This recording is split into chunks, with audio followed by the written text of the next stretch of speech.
CRC 89.1 Radio y Cadena Radial Costarricense no se hacen responsables por las opiniones emitidas en este programa. Es tiempo de tender la red democrática y mostrar la Costa Rica del futuro hacia la cual debemos caminar. Con ustedes, Jonathan Prendas, aquí por CRC 89.1 Radio.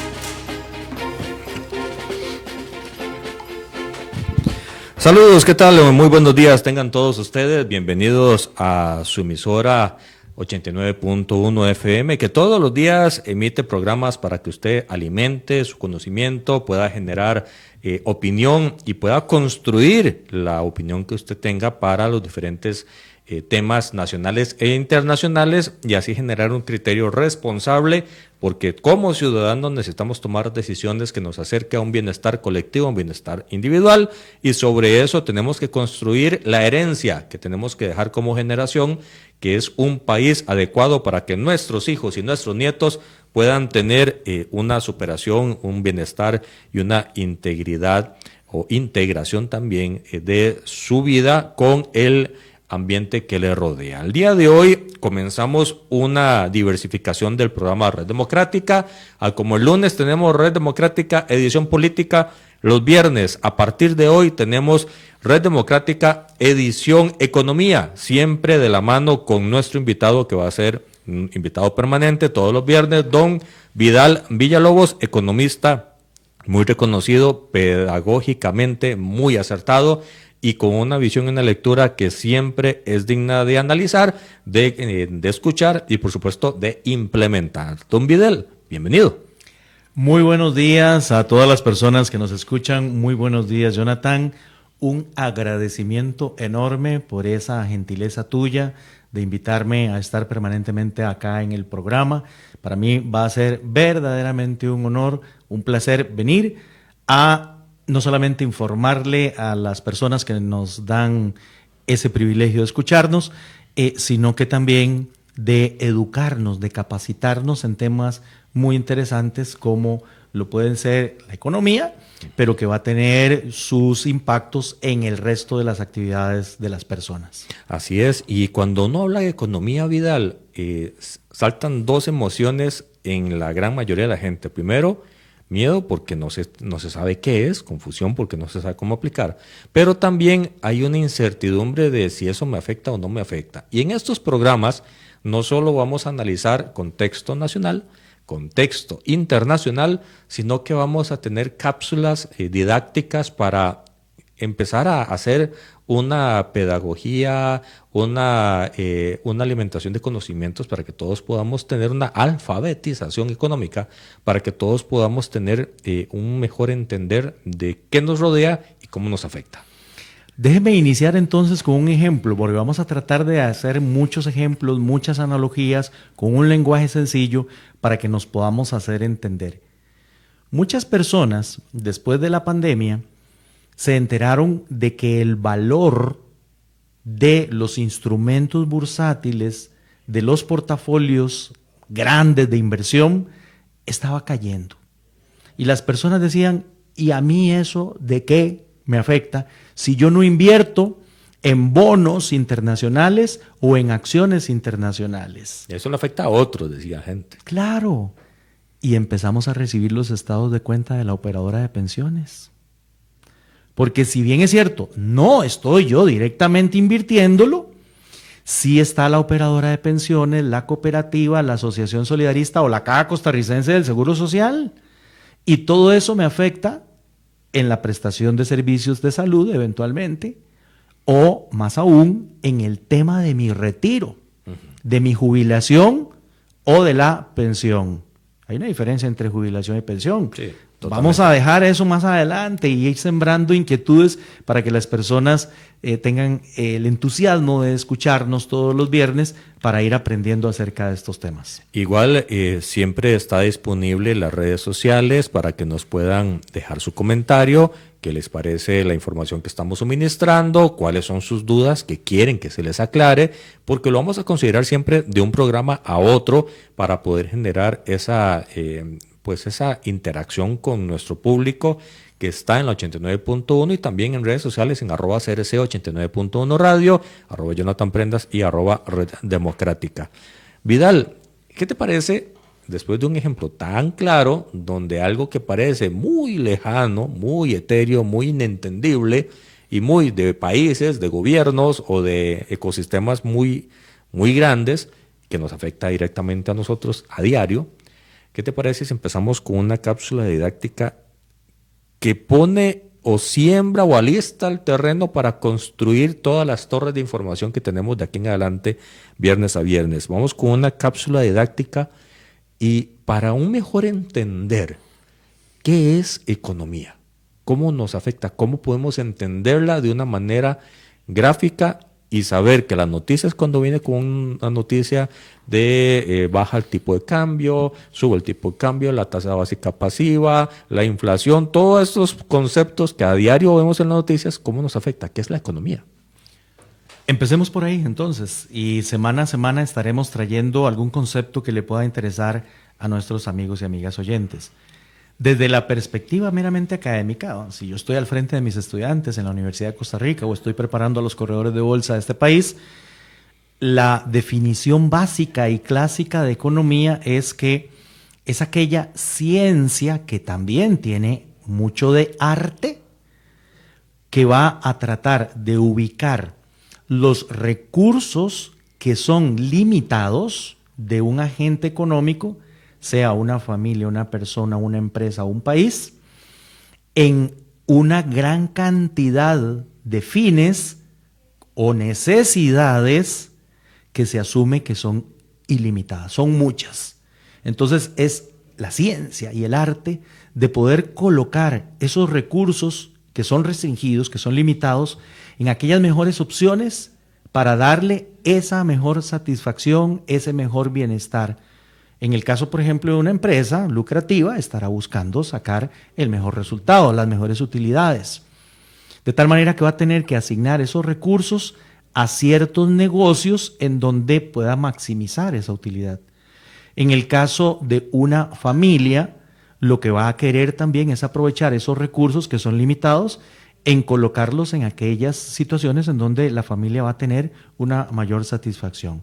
Y a nivel global, a nivel de país, el concepto es bienestar, que es con el que yo me identifico muy cercanamente, porque un país como Costa Rica, con las limitaciones que tiene que hacerle la enorme tarea de asignar esos recursos que son limitados en maximizar el bienestar de la población.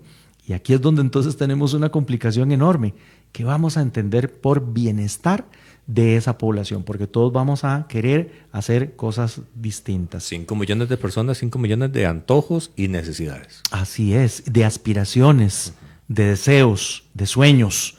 Todo eso debería estar contemplado dentro de la economía. No son solamente números o bienes y servicios. La economía está evolucionando, Jonathan, para entender que las famosas curvas de oferta que la ponen los productores, la de demanda que la ponen los consumidores, llega a tener un matrimonio en el mercado a través de un equilibrio. Y el equilibrio es que nos pusimos de acuerdo en el precio. La curva de oferta, no quiero entrar en muchos tecnicismos, pero entre más precio se le pague al productor, él va a querer llevar más producción. Sí, claro. Mientras que el consumidor va a demandar y va a consumir más si le bajan el precio.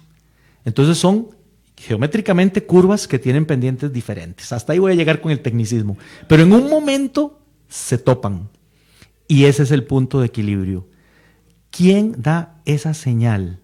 Que esto es trascendental, es importante y espero que les sea de utilidad.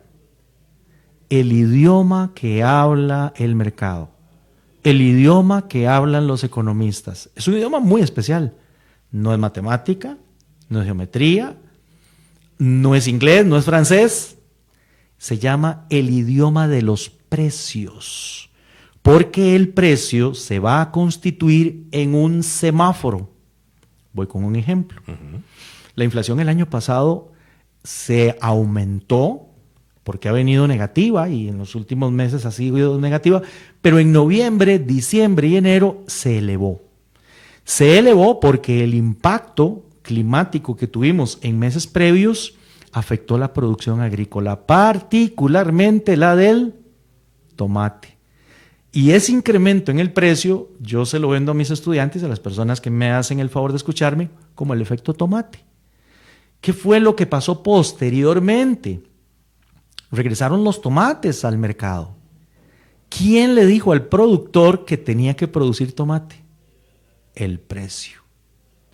Si por alguna razón la carne de pescado, digamos, sube, sobre todo, por ejemplo, en la Semana Santa, la gente encuentra que está caro y que tiene alternativas con otras carnes.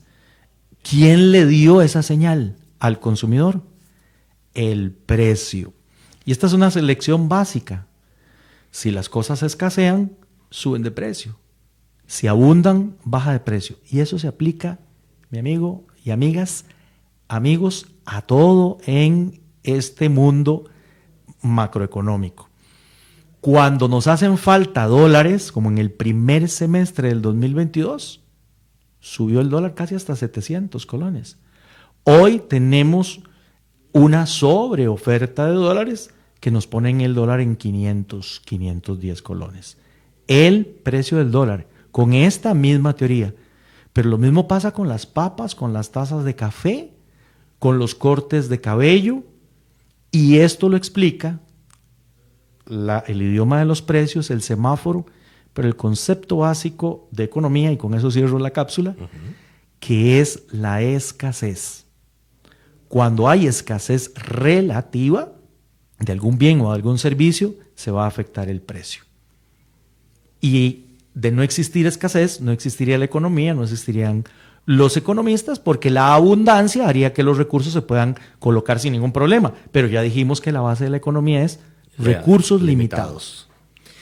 Esos recursos limitados en función del concepto del creer del país, de que somos un país caro, tiene un efecto directo, o sea, tiene una relación. Así es, y nosotros hemos empezado a tener una serie de impactos macroeconómicos que nos hacen ver como un país caro, ¿verdad? El hecho de que tengamos un atractivo turista para que vengan al país personas que puedan tener una billetera más gorda que la nuestra y que paguen sin el dolor que podríamos tener nosotros los costarricenses, que tenemos ingresos menores en vista de que ellos sí tienen ingresos mayores. Entonces vienen a disfrutar del país y no tienen reparo en pagar un poco más. Pero tenemos también el tema de que somos muy atractivos en temas de exportaciones, así que nuestros recursos, que de todas maneras son limitados, se pueden dedicar a la exportación. Eso es a venderle cosas a otras personas afuera, lo que de alguna manera complica un poco la dinámica local. Recientemente, como decíamos hace un momento atrás, Costa Rica ha sido exitosa en turismo, en exportación, en atracción de inversión extranjera directa, y más recientemente el gobierno ha logrado traer dólares a través de endeudamiento externo, que por ahí hay una alerta. Sí. Mi estimado Jonathan, y la podemos conversar en cualquier momento. Pero toda esa abundancia de dólares, de acuerdo con la teoría del semáforo, hizo que abundaran las papas y el precio bajara. Y aquí entonces nos complica también el tema. Vean qué interesante. Un asunto como el tipo de cambio. ¿Por qué?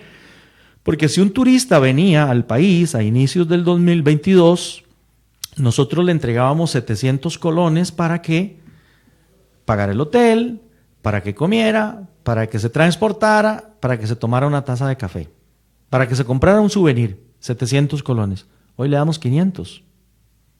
Entonces, para un turista, el país es mucho más caro. Y quienes hemos tenido la bendición de Dios de estar en otros países y de hacer comparaciones, es a veces groseramente increíble los precios que se pagan aquí en el país versus lo que uno encuentra en unas economías similares a la nuestra. Porque una cosa es viajar a Tokio, viajar a París, a Nueva York, que son ciudades naturalmente caras, pero es por la misma demanda del atractivo turístico y empresarial que tienen esas empresas. Pero Colombia, Dominicana, México, Ecuador. Sí, yo estuve hace poco allá y es impresionantemente barato. Uno dice, no le puedo creer que yo esté almorzando sabrosamente, con una buena comida, con 5 personas y que lo que esté pagando son $40, una cosa así, o sea, 20,000 colones. Un almuerzo extraordinario para 5 personas. Esas son las cosas que realmente... Algo que aquí costaría más de $100. Por supuesto. Perfectamente. Supuesto. No, y ya sabemos que hay hoteles en donde usted podría pagar $1,000 por una cena o por un almuerzo en algunos restaurantes de altísimo nivel en nuestro país. Pero efectivamente todos esos movimientos que siempre se están dando en la economía van a estar afectando. Un fenómeno, por ejemplo, para poner otro de los tantos que vamos a poder desarrollar a lo largo de estas charlas, el fenómeno de la gentrificación. ¿Verdad? Que ha sido noticia últimamente. Pero total, y no solamente en Costa Rica. En Costa Rica nos estamos quejando de lo caro que es ciertos sitios y lo caro que se han puesto las casas, el alquiler, la tierra en algunos lugares del país. Pero esa queja se está dando en Ciudad de México. Esa queja la están haciendo en Madrid, en Barcelona, en París. Los residentes naturales, porque nos ponemos caros y precisamente esa relación de precios se da justamente por las fuerzas de demanda y de oferta. Doy un pequeño salto adicional para ir poniéndole un poco de aderezo a este tema. ¿Cómo toman las decisiones los consumidores y los empresarios? Ya dijimos que a través de los precios. ¿Cómo se forman los precios? Bueno, en la producción, precisamente con los costos de producción, la tecnología, los impuestos, lo que tiene que desembolsar un empresario para poder llevar ese bien o ese servicio al mercado. ¿Cómo formamos los consumidores los precios? Bueno, por nuestra capacidad de ingreso, también por la tecnología, por los gustos y preferencias. Porque si a nosotros se nos ocurre comprar algo de una moda, entonces vamos a generar una mayor demanda y el precio va a subir, simplemente por una moda.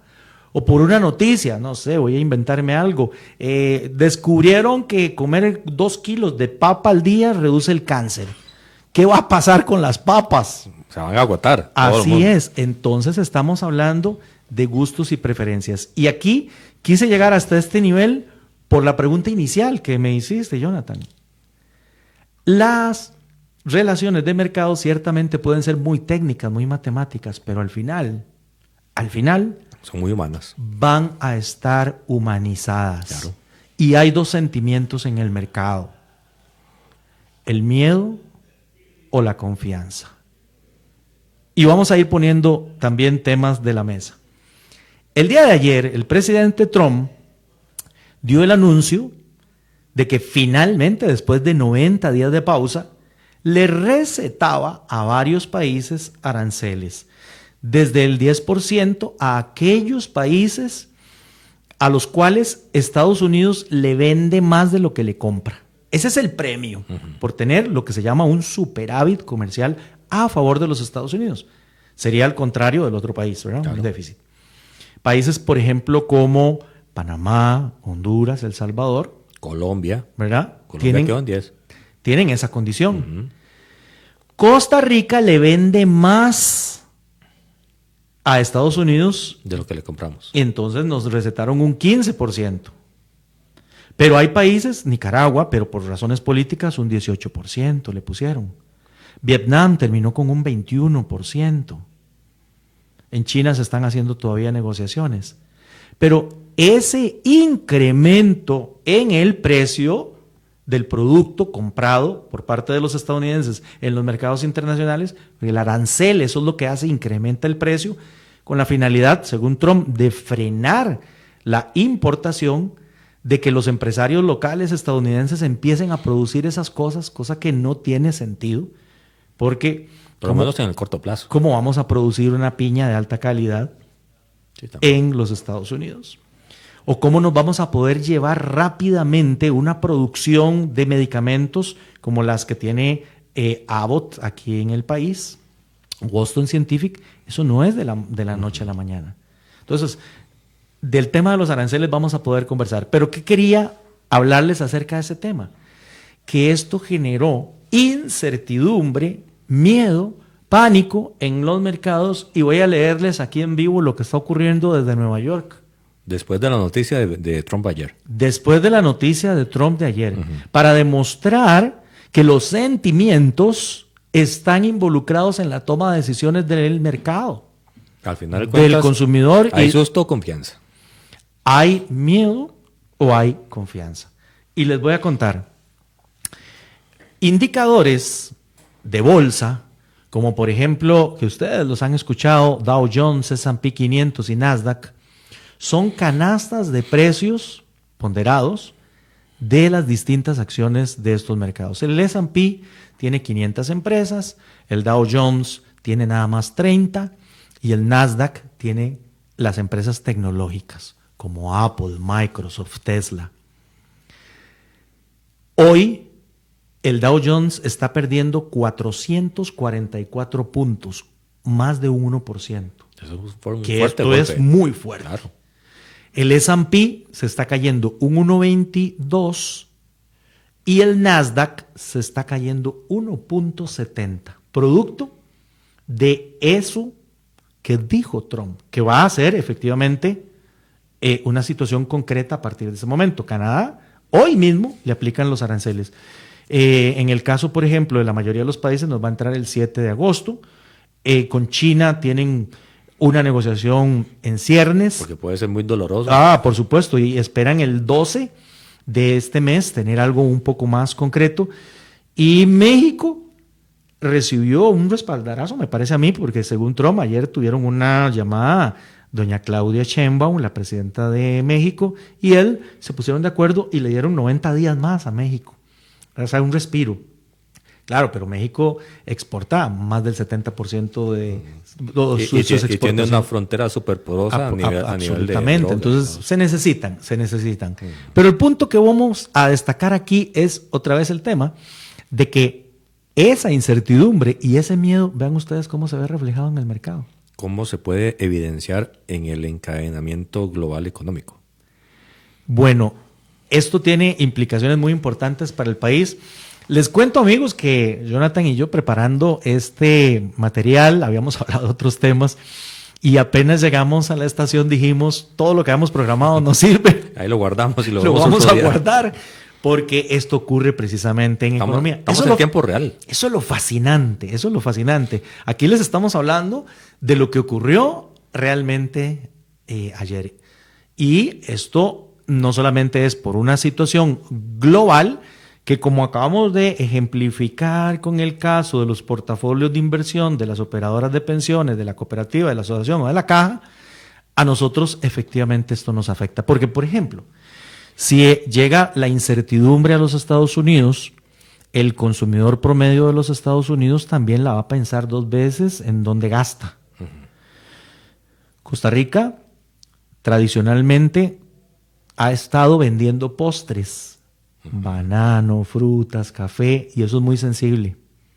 Si los precios se van a incrementar por los aranceles, entonces es posible que veamos una merma en la exportación de esos productos a los Estados Unidos y los empresarios locales tendrán que ajustarse. Es que no es primera necesidad.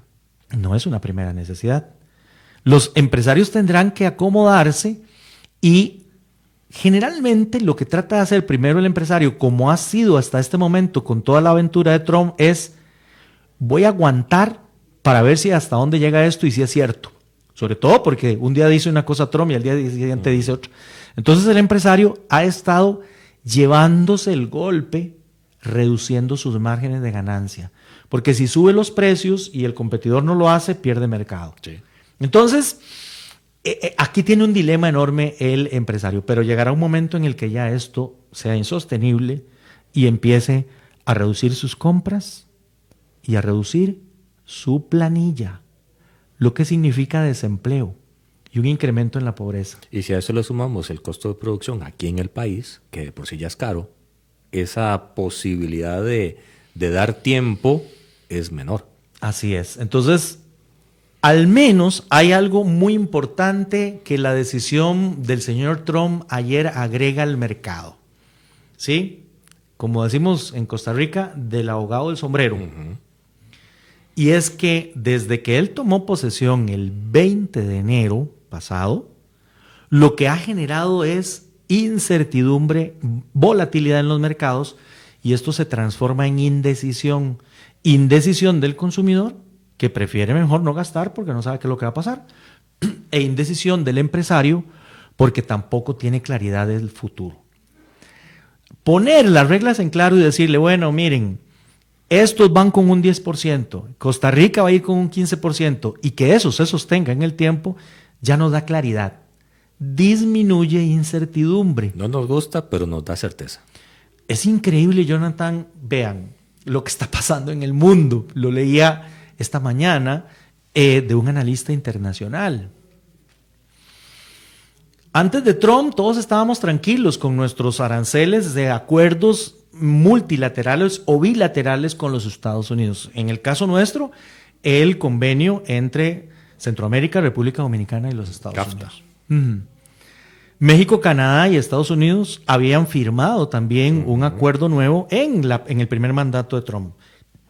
Esas son las reglas del juego. Con esas reglas yo juego. Pero si me las están cambiando, no voy a poder tomar decisiones. Ese es el problema. Entonces, antes de Trump estábamos tranquilos con 0, con 5, con lo que sea. Hoy hay un sentimiento de que la gente se resigna y algunos, como los que tuvieron un 10 o un 15, consideran que terminaron ganadores, porque hay países que tienen un 41% de arancel. Y entonces esos países están como celebrando de que tienen un 10 o un 15. Pero por favor, es que no tenían nada.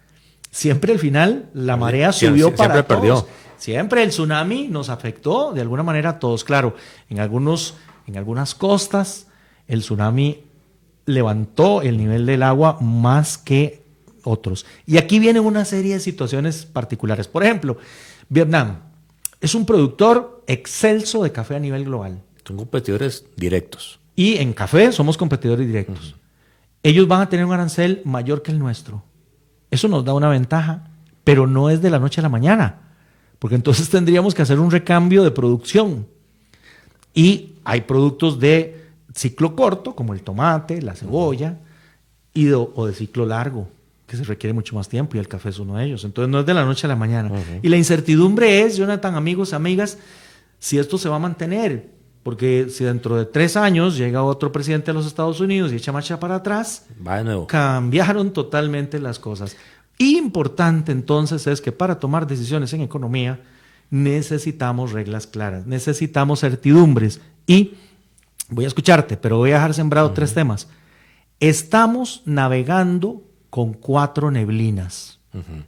La arancelaria, la geopolítica, la climática y una muy propia de nuestro país, que es la electoral. Que esa sí está bien densa, muy densa, y todos los lunes en Red Democrática, edición política, podemos analizarla a profundidad. Vidal, con todo esto de las incertidumbres y decisiones del gobierno de Estados Unidos, más de uno puede estarse preguntando, ¿y cuál es el sentido de todo lo que está haciendo el gobierno de Estados Unidos? ¿Para quién está jugando? ¿Por qué? Y ahora lo hablábamos antes del programa, ¿por qué se dan estas decisiones y cómo se puede ver que para el mercado doméstico estadounidense sí está funcionando la ecuación? Sí, no es sencillo, ¿verdad? Es una complejidad enorme de temas, pero voy a tratar de ir explicando un par de ellos y conforme avance este programa y los programas del futuro que Dios mediante vamos a tener, podremos irlos trayendo. Pero vean, los Estados Unidos ha perdido preeminencia en el tema de liderazgo productivo y empresarial en el tema de manufacturas. Porque es una sociedad mucho más cara que otras. Entonces, para empresas como Apple o Abbott, es muchísimo más sencillo ir a producir a otros lugares que son más baratos, que tienen mejores condiciones, que tienen incentivos fiscales y que tienen mano de obra talentosa y barata, relativa, como ocurre también en Asia. Bueno, pero ¿qué es lo que pasa ahí? Que los estadounidenses empiezan a ver una disminución en las posibilidades de empleo en industrias tradicionales. Detroit no es lo que fue durante muchísimo tiempo la meca de la producción automotriz mundial. Ya ha sido sustituido. Y de igual manera, los Estados Unidos empiezan a tener retos para tratar de darle empleo a los estadounidenses. Uh-huh. Entonces, una de las cosas que invoca Trump es: necesito traerme de regreso a esas empresas. Y amenaza a las empresas con ponerle impuestos o con no darle ayudas, con alguna legislación adicional, con la intención de volverlas a atraer a Estados Unidos. Ahí estamos cumpliendo con un objetivo. El objetivo es de volvamos a hacer grande a los Estados Unidos. Que fue el lema de la campaña. Exactamente, ese fue el lema de la campaña. Volvamos a traer las empresas a los Estados Unidos. Pero la cosa no es tan sencilla, porque se necesita una estructura productiva para atraer esas empresas. Y Estados Unidos, este tema no lo hizo en las últimas horas, en las últimas semanas o en los últimos meses, tiene muchos años. Uh-huh. Entonces ha perdido competencias de estructura empresarial y de talento humano que no tiene para poder atender esa demanda. Pero ese fue uno de los argumentos que Trump planteó. Otra de las cosas es que, y en la parte comercial, que es la que tiene más sentido con el asunto de aranceles, aunque Trump está utilizando aranceles como un arma para todo, en el caso, por ejemplo, de Brasil, que no tiene nada que ver el asunto comercial, porque en el caso de Brasil la balanza es a favor de Estados Unidos, lo que invocó Trump fue la política, el problema de Jair Bolsonaro. Uh-huh. Y que no tiene nada que ver con esto. Pero por eso, ese es un ejemplo para que veamos que Trump está utilizando la herramienta del arancel para cualquier cosa. Si volvemos a la teoría meramente económica y arancelaria, lo que está tratando es de poner más caras las cosas que se traen de afuera, estando uno en los Estados Unidos, para motivar la producción local. Pero además, eso es un impuesto. Se le llamamos arancel. Pero en castellano es un impuesto. Pero es un impuesto. Lo que significa que es dinero que le entra al Estado. Uh-huh. Y el déficit de los Estados Unidos venía creciendo lo mismo que la deuda de los Estados Unidos. La deuda de los Estados Unidos hoy por hoy anda cerca del 120% del PIB. Nosotros estamos en 60. Nosotros estamos en 57.7, ¿sí? Estamos en 60. Y Jonathan, ¿por qué nosotros que tenemos un 57 nos ven muy feo, pero a Estados Unidos que tiene 125 no? O a Japón, uh-huh. que tiene un 200%. Eso es realmente impresionante. Entonces, para tratar de equilibrar presupuesto fiscal y comercial, viene Estados Unidos y hace esta situación de los aranceles. Entonces ya tenemos un tema de empleo local, de volver a traer empleos al país y empresas, pero por otro lado estamos tratando de ajustar el tema fiscal. Y otra de las cosas que también ha preocupado a los Estados Unidos recientemente es que si la gente empieza a comprar cosas en dólares, como es en el comercio internacional, volviendo otra vez a la teoría de la oferta y la demanda y de los semáforos y de que todo lo vemos a través de precios, el dólar, al ser demandado por tanta gente, se pone relativamente caro. Uh-huh. Entonces, si las cosas se están vendiendo en dólares, a la gente se le hace más caro comprarle cosas a Estados Unidos porque todo el mundo anda detrás de los dólares. Entonces, la mercadería no fue la que se puso cara. Lo que se puso caro fue la moneda de transacción, en este caso el dólar. Y ahí es donde también Estados Unidos quiere tener una incidencia para volver a ser competitivos. Quiero mostrarte aquí y recomendarle a los oyentes, los que puedan hacerlo, pueden entrar a internet. Es el reloj de la deuda de los Estados Unidos, US de Estados Unidos, debt de deuda y clock Nosotros lo estamos viendo en vivo aquí. Tiempo real. En tiempo real. Jonathan, mira, acá al centro está el Gross Domestic Product, que es el PIB. 30 trillones. Pero aquí está la deuda. 37 trillones de dólares. Ellos son 342 millones de personas y 113 millones de trabajadores que pagan impuestos. Si usted se va en este momento a los Estados Unidos, ve que aquí está la población cerrando en 342 millones, 37 mil, 39, acaba de pasar un 39. Acaban de hacer. Acaba de nacer. Ahorita, mientras terminamos de ver la hojita, van a nacer 2 personas más tal vez. O se van a registrar al menos. Ese 39 que acaba de entrar debe $323,000. Solo por nacer ya. De esa deuda de los Estados Unidos. Vean ese 40 que acaba de nacer. ¿Ah? Pero aquí abajo están los que pagan impuestos. Si usted se quiere ir a trabajar a los Estados Unidos, sepa que tiene $108,385 de deuda ya. Esta deuda, vean que representa ahora, el 123%. Y ese es uno de los problemas que quiere reducir Trump. Se han hecho estimaciones de que de continuar la carga de aranceles que está cobrando Trump por ahora, le va a generar cerca de un 1% del PIB. Eso es mucho dinero. Eso le va a ayudar a administrar mejor el tema del manejo fiscal. ¿Por qué Trump se ha obsesionado tanto en bajar las tasas de interés y particularmente le golpea la mesa a la Reserva Federal, que es el Banco Central de los Estados Unidos, y amenaza a su presidente, Jerome Powell, de que lo va a echar porque no quiere bajar las tasas? Simple y sencillamente porque hay que refinanciar la deuda cuando ésta se vence. Y este año le vencían a los Estados Unidos 9 trillones de dólares. De tal manera que cuando Trump entra y ve una tasa de interés muy alta, intenta bajarla. Lo primero que hay que hacer es decirle a la Reserva Federal, bájela.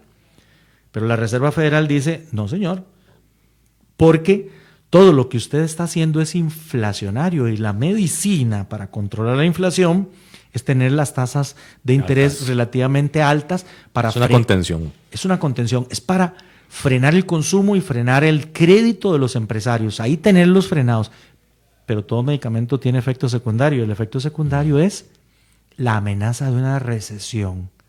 Entonces vean, de todos los temas que estamos conversando, no es sencillo, pero para quedarnos un poco atendiendo tu consulta, ¿por qué lo está haciendo Trump? Bueno, necesita generar empleo, necesita que las empresas regresen a los Estados Unidos, necesita mejorar la situación fiscal del país, necesita también ser más competitivo a través de una moneda que sea también mucho más competitiva. Vidal, te hice esa pregunta bajo el contexto de la explicación que estás haciendo porque toda acción tiene su reacción y en economía mucho más. Dice un refrán popular, si a Estados Unidos se estornuda, América Latina se resfría y normalmente Costa Rica tiene una que otra neumonía en el camino porque somos muy dependientes de la economía de Estados Unidos. Esta perspectiva de lo que está haciendo Donald Trump para controlar sus indicadores, para controlar su macroeconomía y volver a ser competitivo y volver a ser apto para todo lo que está generando de efecto doméstico, es decir, él es presidente de Estados Unidos, él tiene que deberse a Estados Unidos. Costa Rica tiene sus efectos. Ya vimos, los aranceles subieron para Costa Rica al 15%. Ayer te pasaba la noticia de que el Banco Central reduce la proyección de crecimiento para el 2026 de 3.9 a 3.5. Parece pequeña, pero no lo es tanto, solo por el anuncio de la salida de Intel y Corvo. ¿Cómo podemos reaccionar en Costa Rica en función de estas decisiones que ya se están viendo materializadas?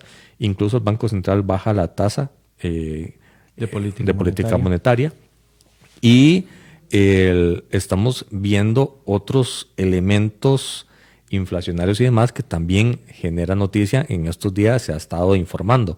¿Cómo podemos entender la política económica tica en el contexto de lo que acabas de explicar?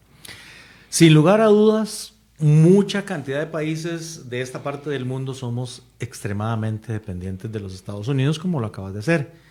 Dependemos de los Estados Unidos en materia de inversión extranjera directa, de turismo, de exportaciones y de importaciones. Déjenme darles algunos datos nada más para ponernos Adelante. en contexto. Al cierre del año pasado, Costa Rica exportó poco más de 20 mil millones de dólares. Una recuperación interesante porque en el 23 veníamos con 18 mil y nos estábamos recuperando de la pandemia. Estas exportaciones representan, vean qué importante, el 41% del Producto Interno Bruto. Eso quiere decir que hay una gran cantidad de costarricenses que se están dedicando a empresas exportadoras. Entonces dependen muchísimo de esa exportación. Bueno, y esos 20 mil millones, ¿cuánto van a Estados Unidos? 11.600 millones, el 47% van a los Estados Unidos. Naturalmente, si ellos estornudan, nosotros mínimo deberíamos empezar a comprar un pañuelo y un analgésico, ¿verdad? Para que nos podamos cubrir. Pero vean, para también ir haciendo un poquito de análisis, Jonathan y amigos, ya decíamos que podríamos eventualmente terminar favorecidos si un país competidor nuestro termina con un arancel mayor. ¿Y a dónde podrían estar esos productos? Por ejemplo, en café, en flores, en mariscos, pescados, ropa, textiles, ese tipo de cosas que son relativamente sencillas de sustituir. Lo que pasa es que del 100% de las exportaciones que nosotros tuvimos el año pasado, el 56% fueron dispositivos médicos. Y eso no es tan fácil de volvérselo a llevar. De alguna manera, estamos un poco inmunizados, Jonathan, un poco protegidos por el tipo de industria que nosotros tenemos. Es importante destacar que en ese 56% hay empresas que se han venido del país desde hace muchísimo tiempo y generan muy buen empleo en el país, como Boston, Abbott, Medtronic, Philips, que son las más destacadas ahí. En la siguiente línea, con el 13% del 100% de las exportaciones, están los componentes electrónicos. Entonces, que vengan y me digan que Intel traslada su operación y que Corvo también traslada su operación, puede tener un impacto muy importante en la economía costarricense. Intel y Corvo están en el país desde el 1996. Así es. Para quienes no tienen tan mapeado a Corvo, déjenme decirle que es una empresa que se dedica al empaque y pruebas de componentes de radiofrecuencia. Ellos están en la zona franca metropolitana. Producen cosas como módulos y superficies acústicas, componentes de filtrado de frecuencias que se utilizan en telecomunicaciones móviles. ¿De qué estamos hablando?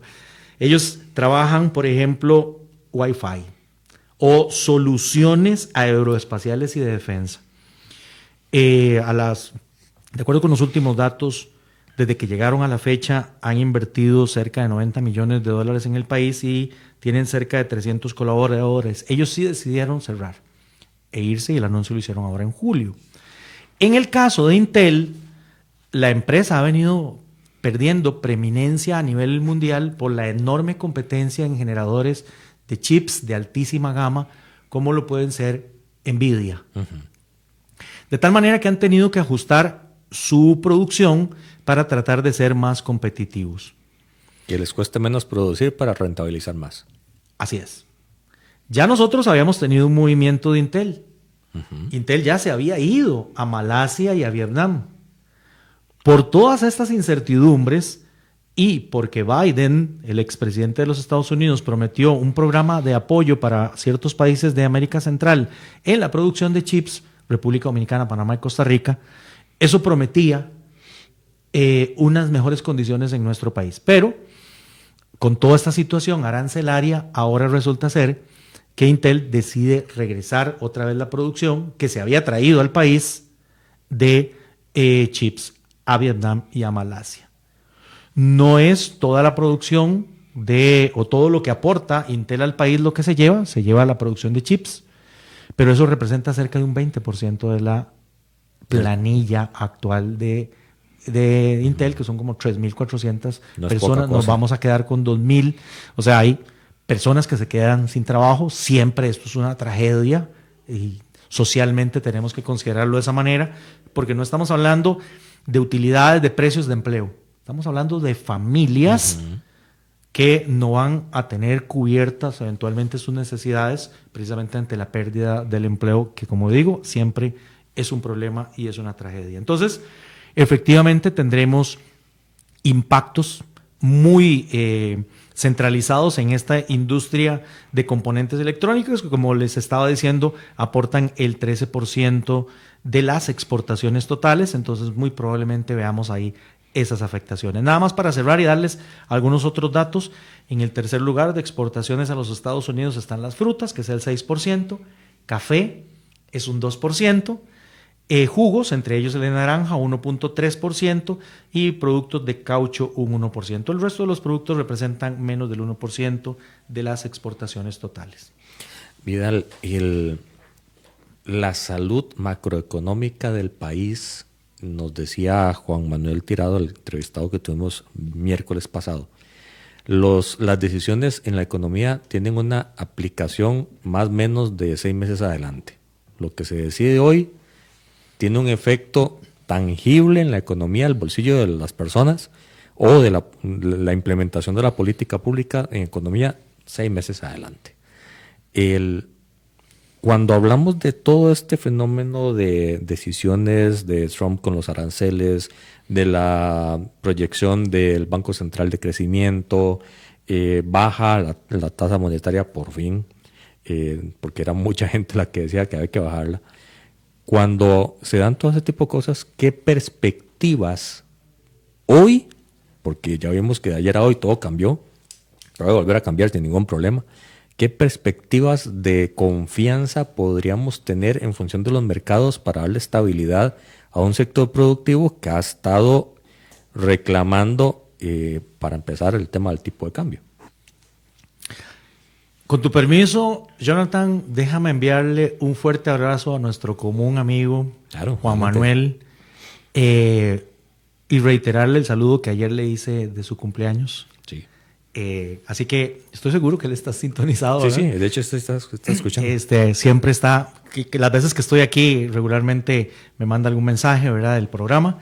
Así que, Juan, un fuerte abrazo y que el Señor Dios Todopoderoso te bendiga y bendiga muchísimo también a tu esposa. Veamos un poco el tema desde varias perspectivas, Jonathan. Sí, la salida de Intel y la salida de Corvo, en boca del propio presidente del Banco Central, don Roger Madrigal, tendrá un impacto en la economía costarricense.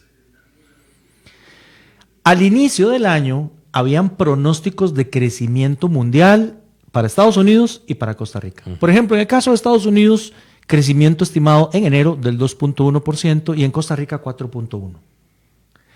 Se vinieron los aranceles de Trump.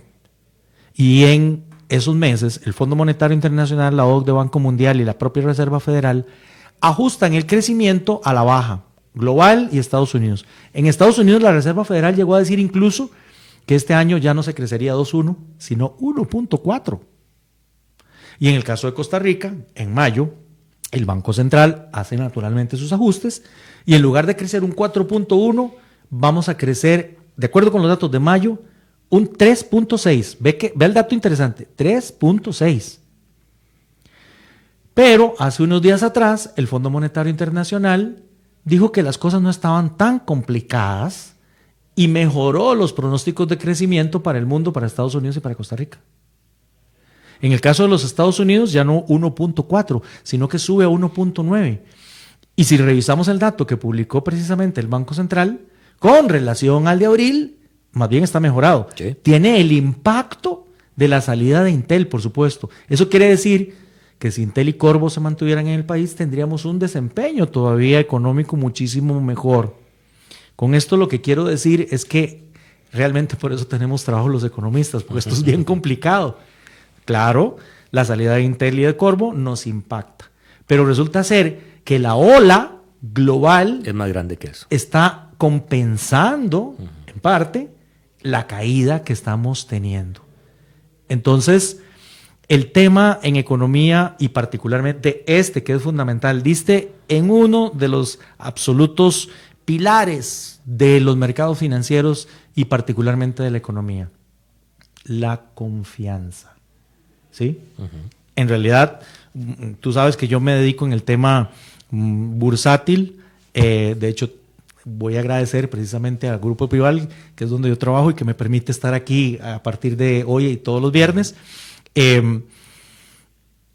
Ahí nosotros lo que vendemos a la gente no son acciones ni bonos, le vendemos confianza, le vendemos tranquilidad, hacemos portafolios para que las cosas salgan relativamente satisfactorias.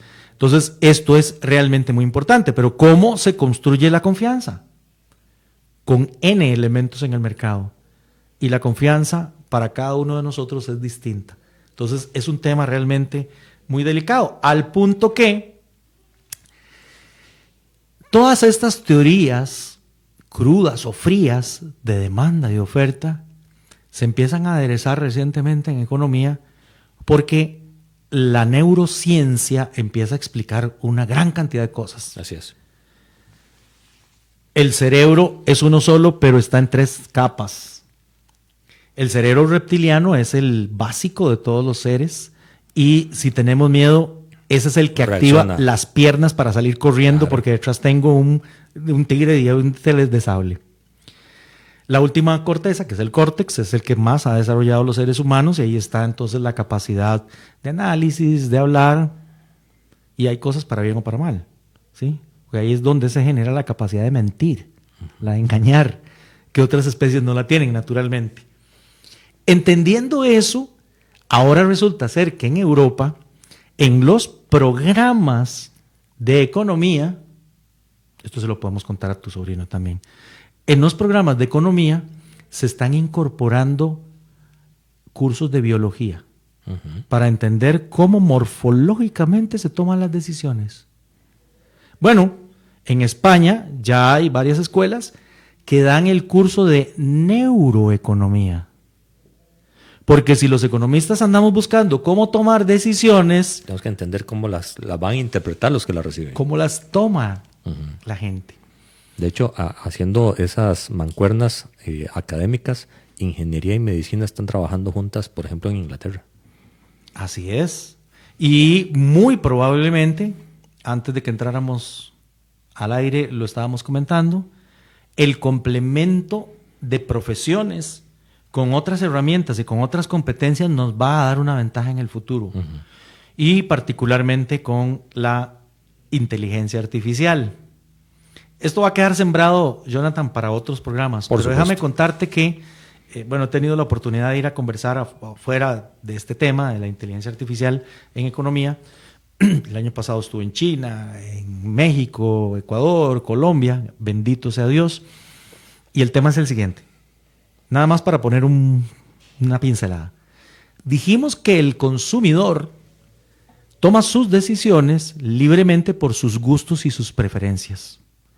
Cada uno individualmente toma su decisión y si el colectivo mueve el mercado hacia cierto sector, hacia ese sector va el mercado. Es un concepto muy clásico en economía del padre de la economía, que es Adam Smith, y ese concepto se llama alguien nos dirige aunque no lo vemos, se llama la mano invisible de Adam Smith. Así es.